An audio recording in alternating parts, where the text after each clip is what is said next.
Hey Simon Kids subscribers, I'm Alexandra Lysandre and I am the author of The Enchanted Life of Valentina Mejía, a new middle grade fantasy adventure being pitched as Encanto meets the Chronicles of Narnia by way of Colombian folklore. In The Enchanted Life of Valentina Mejía, 12-year-old Valentina and her brother Julian fall into an alternate version of Colombia, and there they discover that all the legends their dad has told them about are real. Legends like the Mano Peluda and the Patasola and the Mohan, and they must journey across a treacherous land full of magical creatures to find the most dangerous and powerful of them all, the Madre Monte, protector of the earth. They need her help if they want to get back home and save their dad. But the Madre Monte doesn't exactly like humans because humans have a tendency of hurting her people and destroying her land. So they need to dig deep and find a way to convince her that they are worth saving. Today, I get to read from an excerpt from chapter 1. Are you ready? 3 hours into their trek through the Andes, Valentina heard it. At first, she was sure it was another coati.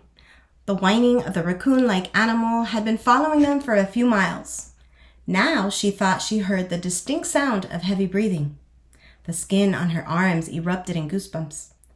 "Escuchaste?" Papi whispered. "Maybe," Valentina said, a little too loudly. "It's probably just the wind." Papi brought a finger to his lips. "You're going to scare it away." Her brother Julian bounced on his heels, his eyes almost black beneath the shade of tall ferns and even taller trees, which blocked out most of the light in this patch of the jungle. They were far from their farm and the slopes cultivated with coffee beans. Valentina blew out a breath. She loved her dad's eccentricities, she did. But the last thing she wanted to do on the first day of summer was track down a patasola. According to legends, the one-legged woman wandered through the countryside looking for victims, usually men. She lured them with beautiful singing or cries for help, and when they were within reach, bam, she caught them and sucked their blood.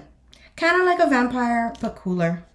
One thing was listening to the stories and the comfort of Papi's study, though, and another was trudging through the Colombian jungle in search of a creature that didn't exist. "Sí, Vale," her brother said. "Just because you'd rather be drawing your stupid pictures doesn't mean you have to ruin the fun for everyone." Valentina opened her mouth to retort, but Papi hissed, "Stop it, both of you. Don't make me regret bringing you." "This was your idea," Valentina mumbled. "I would have much rather stayed home." Papi frowned. "You know that's not an option. You're 12. Almost 13, Valentina corrected. "Too young. Now basta. Let's go." He pushed deeper into the trees without waiting for an answer. Julian stuck out his tongue at her, then bounded after their dad. It wasn't fair. Bobby insisted on treating her like a little kid. It's not like she would have been alone anyway. Doña Alicia, their housekeeper, would have been there. Why did Mommy have to be called away for work this weekend? She'd been sent with her team to El Nevado del Ruiz near Manizales because the volcano was threatening to erupt again. Mommy, who was a geophysicist, was part of a group of scientists who were studying the recent eruptions and earthquakes happening across Colombia, especially since they were getting stronger and occurring more often. Valentina knew Mommy's job was important, but she wished she didn't have to be dragged through the jungle, all because Papi didn't trust her to stay home without him.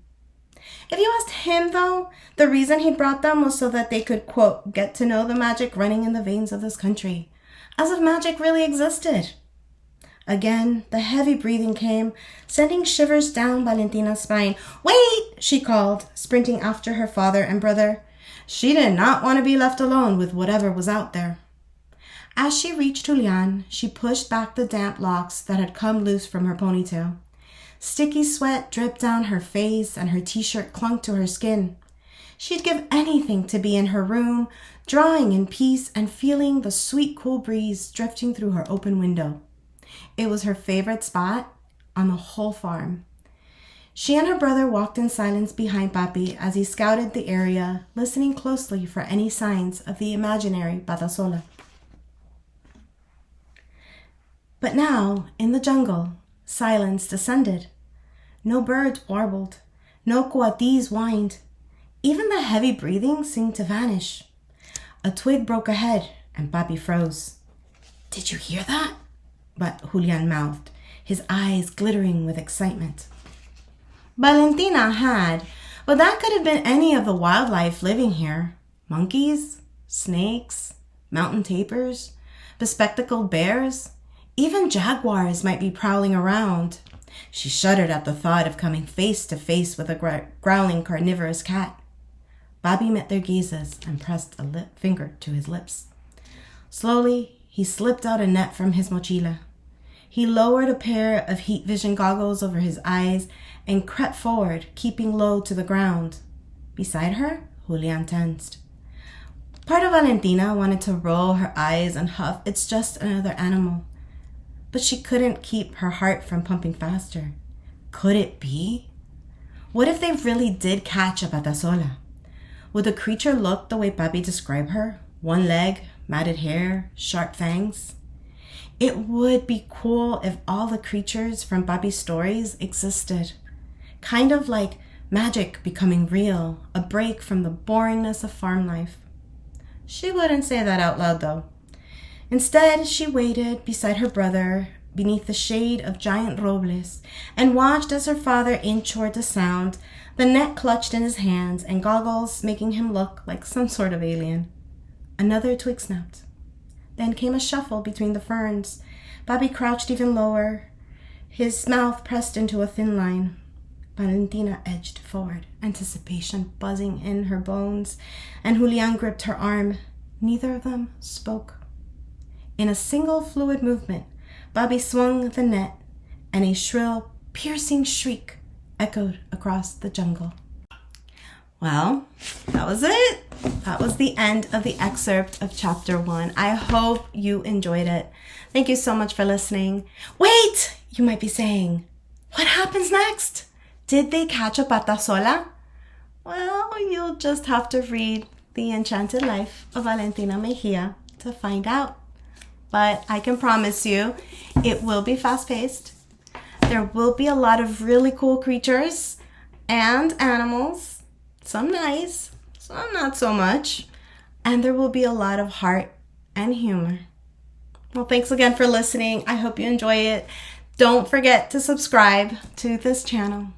Bye.